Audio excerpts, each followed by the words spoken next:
Hello everyone and welcome back to yet another video. It's time to get yourself some snacks and energy drinks because after this video, you will be busy playing League of Legends. Do you know what the game is about? If you know the game already, play it. Well, guess what? We will be teaching you ancient knowledge that even Lee Sin don't know. Alright, got your gaming setup ready? Headphones check? Wi-Fi? Check? Here we go. What are the roles? To get a context of the roles, let's take an example of McDonald's. No, not your burgers. Focus! Gamers shouldn't lose focus.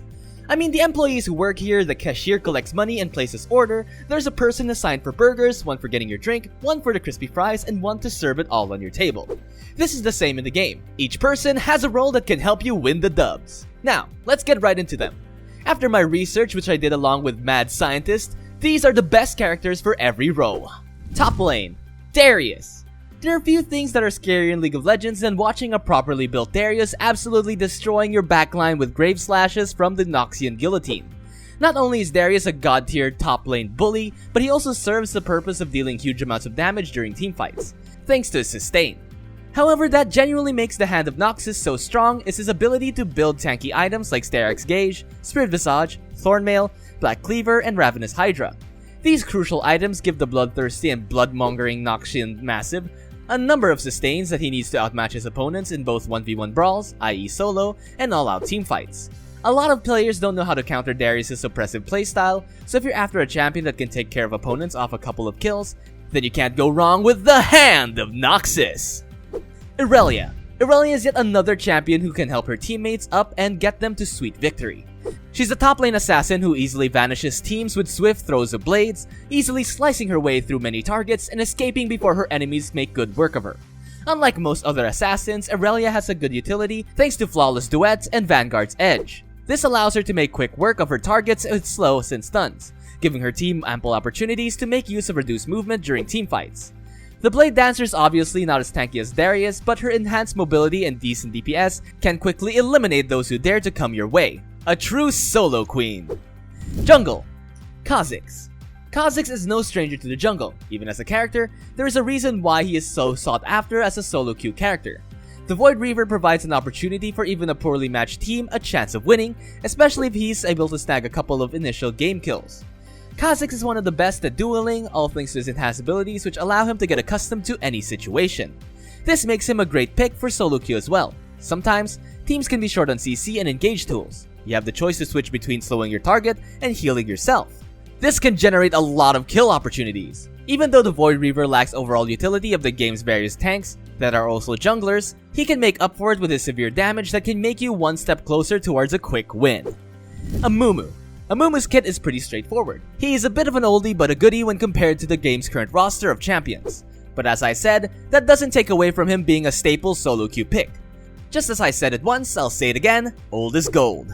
If you like the gameplay of cornering your targets and providing your teammates kills with one bandage toss, then this sad mummy without a doubt will put a big fat smile on your face.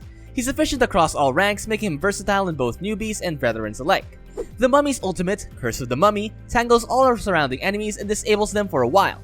This can easily give his teammates the time they need to do their part of damage or allow him to defend the jungle alone. Consequently, Amumu's utility-focused kit makes him one of the most useful even when he's on his own.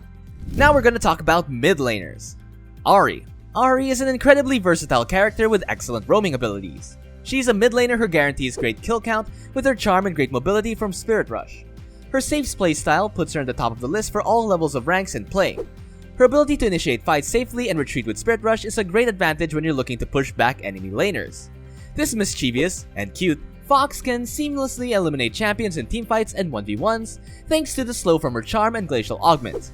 Having a champion that can easily move between lanes is important as you'll be able to scan a wide area and secure multiple kills while you're at it. Also, helping those who are having a tough time to get ahead. A slice of Fox, eh? Zed. Zed has the capacity to clean an entire team or a horde of enemies single-handedly, with deadly precision that makes it look beautiful. The champion is known for his potential to reverse sweep a lane, even if solo. Although the Master of Shadows can make quick work of his opponents in the blink of an eye, he takes a considerable amount of skill to play and master. Switching between knowing when to deal with foes using Deathmark and using his Living Shadow can be a little bit tricky, and considering the fact how easy it is to take him down. However, if you're able to put in the time and effort needed to learn his ins and outs of his kit, then you'll be racking up those solo queue victories as quick as he can kill. Now we're onto the bot lane. Next up is Jinx. You don't always have to kill carry yourself, or your team victory is just as important as gaining an advantage. Fortunately, Jinx is a champion that can get both of this done.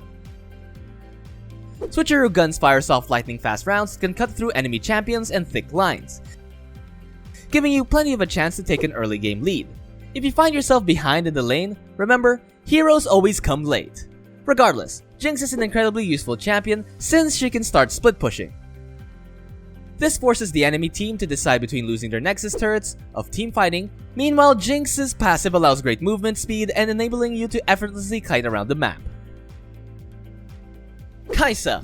Kai'Sa's been wreaking havoc in Sunrise Rift since she first appeared on our screens. Void Maiden has a great addition to any team looking to advance early in the game. The second skin works wonders with all supports, having immobilizing effects as they mark enemies with plasma for 4 seconds. Giving auto attacks more power along with Kai'Sa's increased lethality, it's a war. With so many CC mounts roaming the Rift right now, you'd be stupid not to add Kai'Sa to your roster. The reason she excels in 1v1 fights is all thanks to her Cathian Rain, while Killer Instinct gives her plenty of kite opportunities. Lastly, one of the most underappreciated roles, support. Lux. Lux is now a mid lane mage, I know, but that doesn't mean she can't be a good support. Unlike most other supports, the Lady of Luminosity can deal a massive amount of damage and has top-notch plays for stuns and slows to silence even the most intense AD carries. Being able to put multiple enemies in place with light binding can lead to some easy kills. Meanwhile, Prismatic Barrier helps her keep ADCs from going down. If things start going downhill, build these abilities up with Lux's excellent scaling and great damage, and you're good to conquer anything single-handedly. What makes her such a great solo queue choice is her ability to carry any laner when they end up feeding, so I guess you could say she's really got our backs. Pyke. Pyke is another champion who prefers provocative play and can easily intimidate an off-piste shooter with his Bone Skewer. Accessing his main items much faster also gives his ADC more power at the start of the game.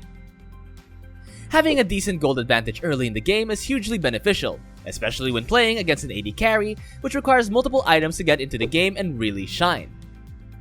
Simply put down your hook and stun your enemy with Phantom Undertow to send them staggering back to base. Pyke might just be a straightforward champion to play, but that doesn't mean he isn't efficient. If you think he lacks efficiency, he makes up with sweet, sweet gold. Well, now it's time to get the grind on and play till your PC starts to smoke. That's it for this video. Till next time, Legend